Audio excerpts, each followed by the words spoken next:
Salut tout le monde, c'est le coach BSA. Aujourd'hui, le thème est très simple pour vous parler de la pédagogie en fait, la pédagogie des enfants de bas âge. Voilà, parce que nous savons que les enfants constituent de notre futur, constituent la relève de demain. Alors toi, parent, qui écoute cette vidéo, eh bien, le débat est ouvert. Tu peux dans les commentaires mettre tes points de vue, tes avis et dire ce que je pense, ce que tu penses, pardon, de ce que je dis. Voilà, cette vidéo s'adresse surtout aux parents africains. Bon, pas non seulement aux parents africains, mais à tous les parents du monde entier, mais spécialement aux parents africains. Et spécialement aussi à ceux qui vivent en Afrique. Donc, il s'agit en fait de la pédagogie de Waldorf, qui s'appelle en allemand Waldorf-Pädagogik. Et dans cette pédagogie, bon, ils ont leur doctrine, leur manière de voir les choses et tout. Mais c'est pas de ça moi je veux parler. Moi je veux parler de ce qui m'intéresse dans leur pédagogie. Donc il y a des Waldorfschule, donc ça veut dire les écoles de Waldorf, de la structure Waldorf, qui ont une certaine manière d'éduquer les enfants. Voilà, dans leur éducation à l'école Waldorf par exemple, si on prend trois critères: l'apprentissage, la notation, c'est-à-dire les notes qu'on donne aux enfants, ou bien la façon dont on sanctionne les enfants de par leur travail. Quand je dis sanctionner, ça ne veut pas dire obligatoirement péjoratif. Donc sanctionner, c'est-à-dire la note qu'ils reçoivent, le résultat de leur travail en fait. Donc quand on parle de ces principes-là, d'abord l'apprentissage. Dans l'apprentissage, par exemple, on laisse le choix à l'enfant même de décider de ce qu'il veut apprendre. Donc, on incorpore l'enfant dans la pédagogie. L'enfant fait partie de l'apprentissage.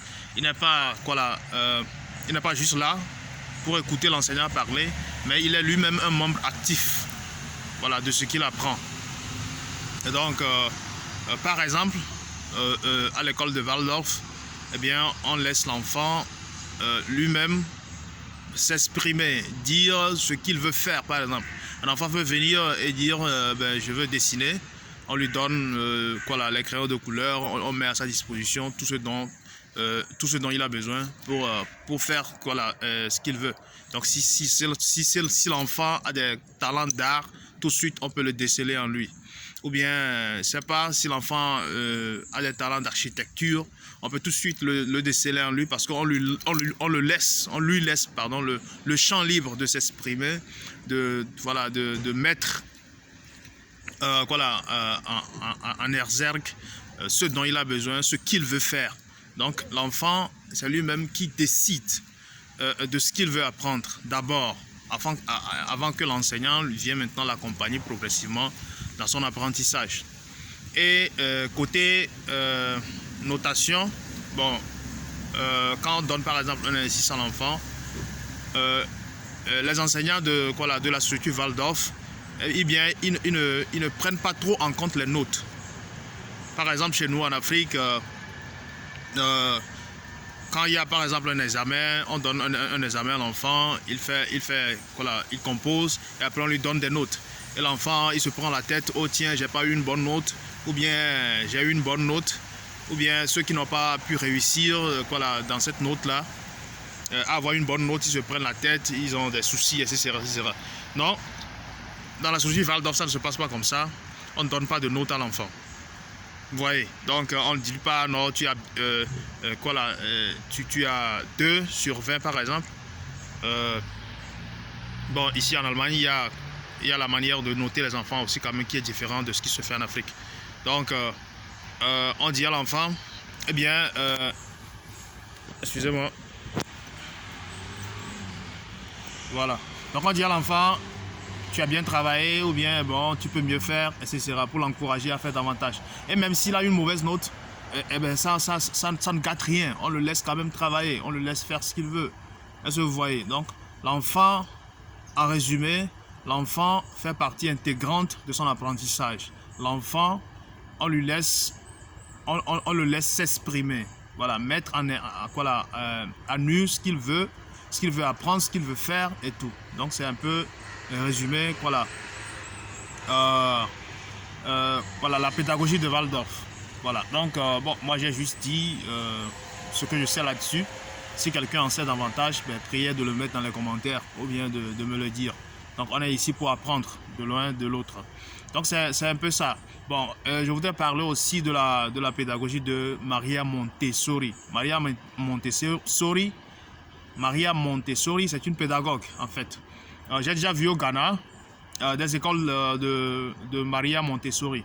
Donc bon, des écoles qui basent leur pédagogie sur la pédagogie de Maria Montessori.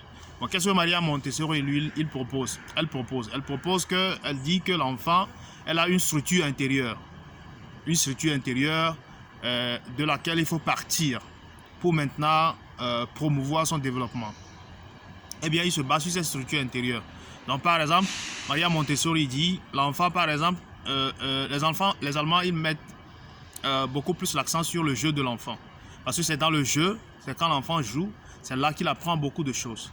Eh bien, chers parents, laissez vos enfants jouer, mais vous devez structurer leur jeu. Donc, Maria Montessori propose que quand l'enfant est en train de jouer, eh bien, le parent le laisse jouer. Il est juste à côté, il ne joue pas au gendarme derrière lui, fait ceci, fait cela. Non, l'enfant joue, on lui laisse libre cours de jouer, de choisir le genre de jeu qu'il veut et de le faire. Maintenant, le parent, lui, le regarde, il observe. Et si l'enfant, par exemple, a besoin de quelque chose, eh bien, le parent peut aller lui apporter son aide, l'aider, voilà, dans son jeu et simplement repartir et s'incliner, comme on le dit, ou bien s'éclipser, pardon, donc en chœur. Et donc, il observe juste l'enfant. Et l'enfant a besoin de quelque chose, quand il joue, il lui apporte cela. Et donc, ça permet à l'enfant même de prendre connaissance avec lui-même. Ça permet à l'enfant de réfléchir autrement, de se débrouiller. Est-ce que vous voyez? De savoir se débrouiller, de savoir prendre confiance en lui-même, de savoir, voilà, et s'il réussit à réussir le jeu, eh bien, il est content de lui-même, il est fier de lui-même. Donc, ça promouvoir son développement futur. Donc, Maria Montessori, il dit que quand un enfant joue, par exemple, il va falloir structurer ses jeux. Il y a des jeux de lettres, une catégorie, voilà, disons un stand où il y a juste des trucs de lettres, des jeux de lettres. Donc l'enfant, il peut jouer là-bas au jeu de lettres. Il y a un stand où il n'y a rien que les trucs de mathématiques. L'enfant, il peut jouer avec les chiffres, voilà, de mathématiques, des trucs de mathématiques. Et il y a un jeu carrément où l'enfant, il peut jouer au truc d'architecture, où il peut apprendre à monter des choses, à créer des choses, etc. Et il y a d'autres stands encore qu'il propose, des trucs, voilà, bon, il y a plein de choses qu'elle propose, pardon. Donc vous pouvez davantage aussi chercher, faire des recherches sur la pédagogie de Montessori et apprendre beaucoup plus de choses. Beaucoup plus de choses, excusez-moi. Donc c'est ça. Bon, le but de la vidéo, c'est juste de donner en général, en grosso modo, voilà, une idée sur la pédagogie qui existe ici en Europe, la façon dont on conduit les enfants. Donc, ça vous permettra, chers parents aussi, en Afrique, de pouvoir y penser, de comment accompagner vos enfants quand ils jouent, etc.